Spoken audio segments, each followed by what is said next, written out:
নমস্কাৰ বন্ধু বান্ধৱীসকল, আজি আপোনালোকক মই মোৰ বাৰীতে থকা এবিধ থলুৱা শাক দেখুৱাবলৈ লৈছোঁ। শাকজোপা হৈছে এইজোপা, দেখিছে নহয়? কিছু সংখ্যকে চাগে চিনি পাইছেই ন? এই শাকজোপা পননুৱা শাক। দেখিছে নহয়, পাতটো আপোনালোকে ধৰিব পাৰিছে ন? এই শাকজোপা পননুৱা শাক। এই শাকজোপাৰ বহুতো উপকাৰিতা গুণ আছে, সেইবাবে আমি মহৌষধি শাক বুলিও ক'ব লাগিব এইজোপাক।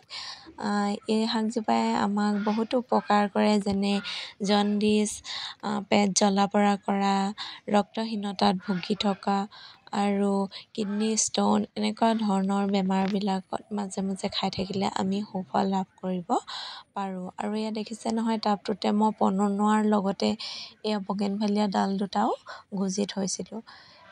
কিছুদিনৰ আগত চাওঁতে পাত দুটা মেলিয়ে আছিলে বগেনভেলিয়াৰ, এতিয়া আকৌ চাইছোঁ পাত নাই। এই পননুৱা জোপাই কিন্তু হেঁচা মাৰি মোৰ পাত দুখিলা সৰাই পেলালে চাগৈ। এয়া মই আজি বহুত দিনৰ মূৰত খাবলৈ লৈছোঁ, মানে খোৱা নাই, খামকৈ এয়া এসাঁজ মই বুটলি ল'লোঁ। আজি ৰাতি মাছৰ লগত এসাঁজ খাম।